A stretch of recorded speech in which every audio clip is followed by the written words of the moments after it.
Сонымен омыртқалардың өзара байланыстары біз практикалық сабақта омыртқаның денесі, омыртқаның доғасы және өсінділері бар дедік.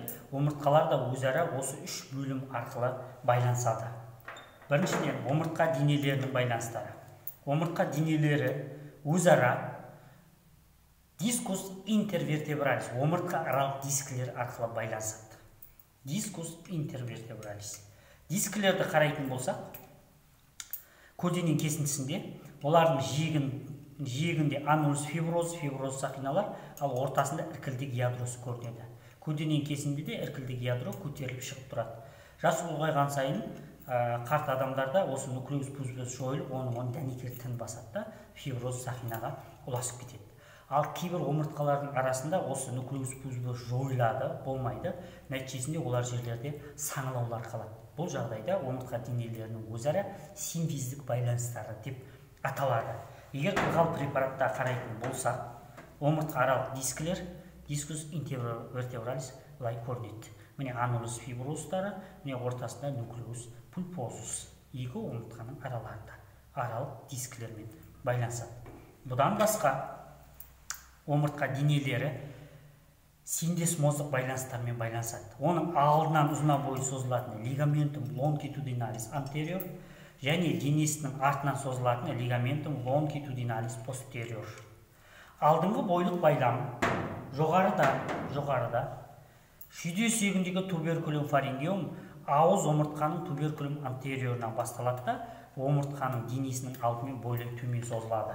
Ол өз жолында өзінің жүру барысында орналасуында дискус интервертебралистермен тығыз байланысады.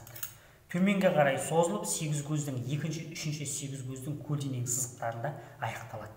Ал артқы бойлық байлама, ол жоғарыда ауыз омыртқаның, то есть екінші мойын омыртқасы өстік омыртқаның денесінен басталады. Сосын бұл да алдыңғы бойлық омыртқаға қарама қарсы денесінің омыртқа денелерінің артымен төмен түседі де, төменгі жақта сегіз көз құйымшақ байлам лигаментум сакрококсигиум дорзали профундусқа тікелей ұласып кетеді. Алдыңғы бойлық байлам омыртқа жотасының шектен артқа шалқайып кетуін болдырмайды, ал артқы бойлық байлам ол алдыға еңкейіп кетуін болдырмайды. Келесі бөлімі бұл омыртқа доғалары. Аркус вертебра. Аркус вертебра өзара олар омыртқа доғаларының арасында сар байлам лигаментум флаво арқылы байланысады. Одан кейін омыртқа доғаларында буындық өсінділер бар.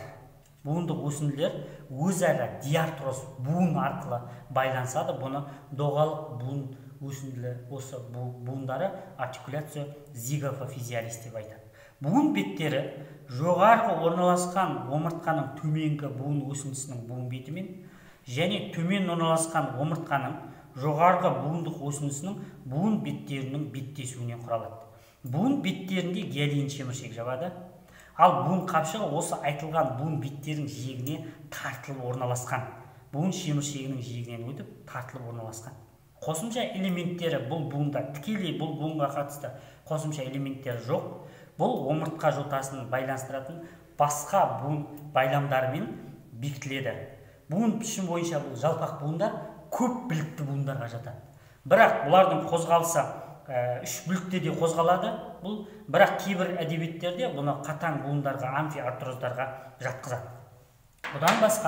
Бұдан басқа келесі омыртқа жотасының өсінділері, көлденең өсінділердің арасында көлденең өсінді аралық байлам лигаменті интертрансверсалис. Жоталық өсінділердің арасында жоталық өсінді аралық байлам лигамент интерспиналис бар. Олар жоталық өсіндінің ұшына келгенде лигаментум супраспинаттан құрайды.